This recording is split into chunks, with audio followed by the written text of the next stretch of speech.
Doctor محمد سہیل شفیق کی مرہون منت ہے۔ 865 صفحات کا یہ جدید ایڈیشن ہے میں اصلاحات اور اضافات کے۔ ایسی قیمتی کتاب کا تعارف ہم پر فرض بھی تھا اور قرض بھی، لیکن ہم اکیلے یقیناً اس کا پورا حق ادا نہیں کر پاتے، سو اس تقریب کا پورا اہتمام جناب سہیل شفیق کی محنت اور محبت نے انجام دیا ہے۔ ہم ان کے پھر شکر گزار ہیں۔ شرکاء کا انتخاب بہترین ہے۔ مہمانوں کے ساتھ ساتھ طالب علموں کی شرکت بڑی بامانی ہے اور بڑی ضروری بھی۔ نعت نامے جیسا کہ عنوان سے واضح ہے کہ ان ناموں سے مزین ہے جو رسالہ نعت رنگ کے مدیر جناب سبی رحمانی کے نام مشاہیر نے تحریر کی ہے۔ حاضرین کرام، اردو زبان و ادب کی روایات میں نامے یا خطوط نگاری ایک حسین اور مستحکم روایت رہی ہے۔ اس فن نے مختلف جہتوں سے اردو کو فروغ دینے اور علمی اور تحقیقی اعتبار سے اسے معتبر اور مستند بنانے میں اہم کردار ادا کیا ہے۔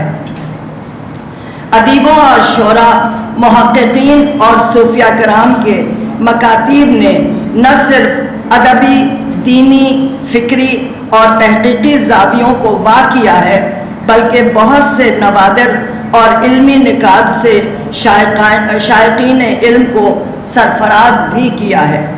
لیکن یہاں قابل تأسف عمل یہ رہا ہے کہ اردو محققین و مصنفین نے صرف ادیبوں اور شعراء کے مکاتیب کو قابل لحاظ تصور کیا ہے، جبکہ علمی اور تحقیقی اعتبار سے علماء کرام کے خطوط زیادہ معلوماتی اور معیاری رہے ہیں۔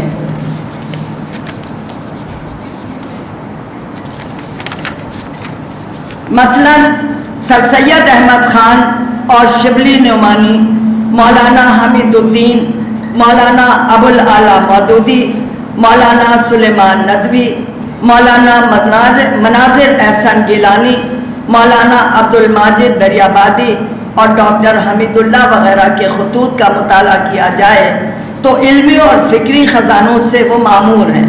خاص طور پر سر سید احمد خان اور علامہ شبلی نعمانی کے خطوط میں متعدد تحقیقی مباحث کے ساتھ قرآنیات اور سیرت پاک کے مختلف پہلوؤں پر عالمانہ انکشافات موجود ہیں۔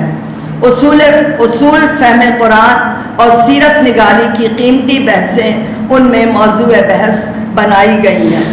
اردو ادب میں خطوط نگاری کے رنگ و آہنگ اور لب و لہجے پر جب بھی گفتگو ہوگی تو مرزا غالب کا ذکر نہ ہو یہ ممکن نہیں ہے، جنہوں نے خطوط نگاری کو مکالمے کا رخ دیا۔ فن خطوط نویسی میں ایک نمایاں کام مولانا ابوالکلام آزاد کا ہے، جنہوں نے غبار خاطر کے ذریعے ایک نئے انداز اور نئی انشاء سے اردو کو آشنا کیا۔ رشید احمد صدیقی کے نزدیک اشاعت مکاتیب ایک غیر مستحسن عمل ہے۔ ان کی رائے میں یہ ادب ممنوع ہے، اسی لیے ان کے نام جو خطوط کثرت سے آیا کرتے تھے وہ انہیں پرزہ کر کے پھینک دیتے۔ اس کے باوجود رشید صاحب کے چاہنے والوں نے مکتوبات رشید کی ایک دنیا کھڑی کر دی ہے جو ایک معتبر جہان ادب بھی ہے۔ مشفق خواجہ کے خطوط بے انتہا معلوماتی ہیں اور علی گڑھ میں رنگے ہوئے ذاکر علی خان کے خطوط میں علی گڑھ کا مزاح اور رامپور کی ساری تہذیب جھلکی پڑتی ہے۔ ڈپٹی نذیر احمد نے خط لکھے اور مجسم سامنے آ گئے۔ صفیہ اختر نے جانثار اختر کو خط لکھے، گھریلو زندگی منظر عام پر آ گئی۔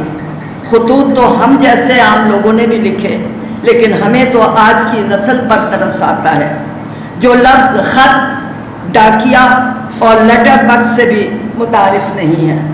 وہ اس لطیف احساس سے آشنا ہی نہیں کہ خط لکھنے کے لیے کتنی فرصت اور تنہائی درکار ہوتی تھی اور ایک خط پڑھنے میں کتنی تکرار ہوتی تھی۔ بعض خطوط کی نوعیت تو ایسی ہوتی کہ انہیں چھپ چھپا کر پڑھنا پڑتا تھا۔ ایسے خطوط تکیے کے نیچے احتیاط سے رکھ دیے جاتے اور جواب تحریر کرنے سے پہلے کئی بار پڑھے جاتے۔ اگرچہ نہ وہ ادب کا بڑا شاہکار ہوتے، نہ ان میں زندگی کی کوئی بڑی اور اہم کہانی پوشیدہ ہوتی، نہ تاریخی اعتبار سے ان کی اہمیت ہوتی، مگر دو لوگوں کے درمیان ان کی اہمیت تو زندگی بھر کا نچوڑ ہوتی۔ آج کا موضوع اس لحاظ سے بہت اہم ہے۔ نعت کے حوالے سے منفرد رسالے نعت رنگ کے مدیر جناب صبی رحمانی نے صنف نعت کی جو خدمت کی، اس نے انہیں بھی امر کر دیا ہے اور ان خطوط کو بھی ہمیشہ کے لیے ایک خوبصورت کتاب میں محفوظ کر دیا ہے۔ ترتیب و تدوین خود اپنی جگہ ایک فن ہے، ہر ایک کو نہیں آتا، مگر ڈاکٹر سہیل شفیق کو بخوبی آتا ہے۔